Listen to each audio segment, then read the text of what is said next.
And we started this last week when we were on the 10-show countdown. We're down to 8. 8 shows until the NFL draft. Each day until the draft, we are looking at a different position of the Carolina Panthers, looking at how they've changed since Dan Morgan and Dave Canales took over, and what might be expected in the draft at that position. I went full. I turned in like either a pirate or a seal. Like were we at ECU? Good one. Defensive tackles is our position for the day, and it's funny because we're starting with the trenches, right? We're starting. We did interior offensive linemen and tackles on the offensive side last week. We're starting interior defense as we start the defense. If there's one thing that I've learned in the first three days of doing this, the Panthers are building from the inside out. So they put a lot of money. And I'm not even a lot of money. I'm not even just saying like the line. I'm saying the interior of the lines, both offensive and defense. They are starting their team. They are building the foundation within an arm's length of the ball before the ball is snapped. Everybody is a guard, a defensive tackle. They are right in the middle. 3 of the 4 highest paid defensive players on the team in both total contract money and average annual value are interior defensive linemen. 2 of the 4 highest paid offensive players on the team are interior offensive linemen. That is not a mistake. Derrick Brown, obviously the big money guy, but on defense they also have A'Shawn Robinson and Shai Tuttle amongst the next 3 highest paid defensive players on the roster. But until they signed Jadeveon Clowney, it was 3 of the 3 highest paid players on the defensive side of the ball. They are prioritizing not just the lines, but the interior of the lines. So they could be done spending there this offseason, right? They could fill out whatever else they need in the roster with undrafted free agents and low-budget free agents later on, which would mean they're not going to draft an interior defensive lineman. Or the other side is they might load up even more. I wouldn't be surprised if they drafted a defensive tackle, I would say anytime from the 4th round on.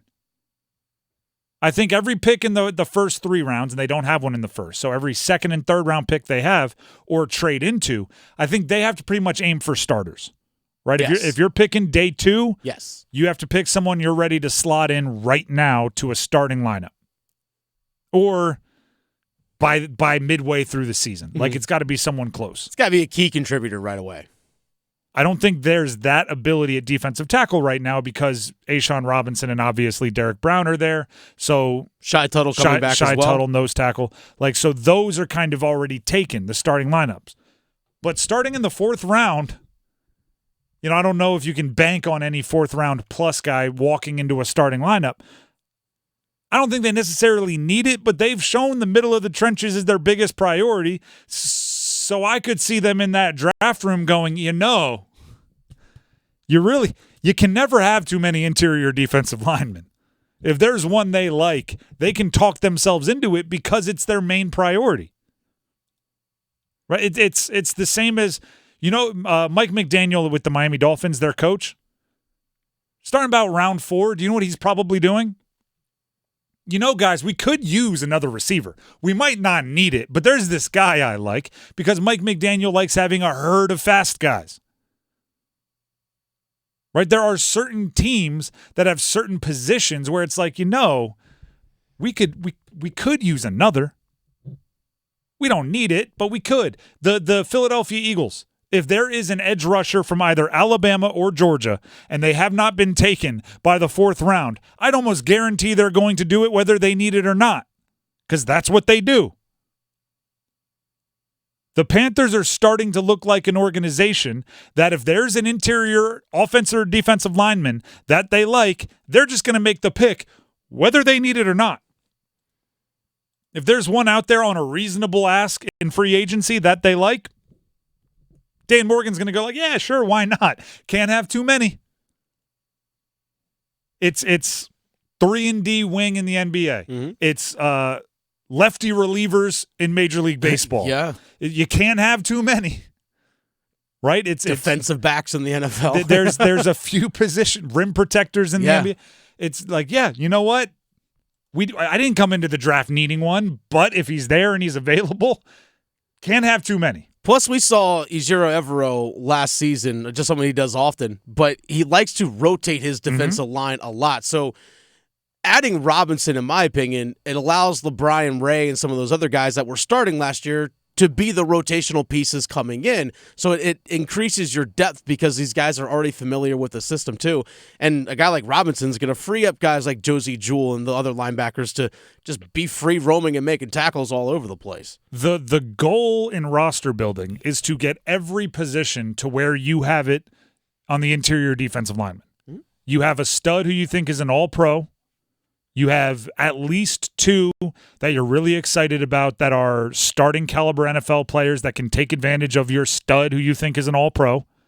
And you have bodies to rotate in that you like, that know your system, that are capable. And if you want to add some, sure, right? If there's one you really like, well, you can make room. You want every position to be there. Because right now there aren't many. Especially with the tempo in which offenses play now, you're constantly substituting and you're in sub packages. You got to have the bodies if you're going to last not only just the game but a full season. If you look at the best, effective. If you look at the best position groups across the NFL, that's pretty much what you have, right? You look at the teams with the best receiver cores. There's usually one guy they think it's an all-pro, two guys that are the other starters, right? Your number 2 and number 3 wide receiver usually costs a little bit of money, and you would trust to make big catches on third down. And then you have a couple other guys who, after your stud runs 4 straight go routes and doesn't get the ball, needs a break, you bring a guy in. That's what the Panthers have built on the interior of the defensive line. But because they did that first, because they looked at the roster and they had none of those positions, because they chose to first get the interior offensive and defensive lines to that status, that tells me that there's never a draft where they would feel uncomfortable coming out of it with a good option at those positions. It's part of their identity. They want to be dominant interior offense and defensive lines. So if you told me there was one that they liked in the 4th round, I would not be surprised if they drafted him and explained it that same way. Like, hey, we want to win the trenches. We saw a guy that can help us do that. It was at a reasonable cost of draft capital. We had already filled a bunch of other starting roles or competing for starting roles in the first 3 rounds.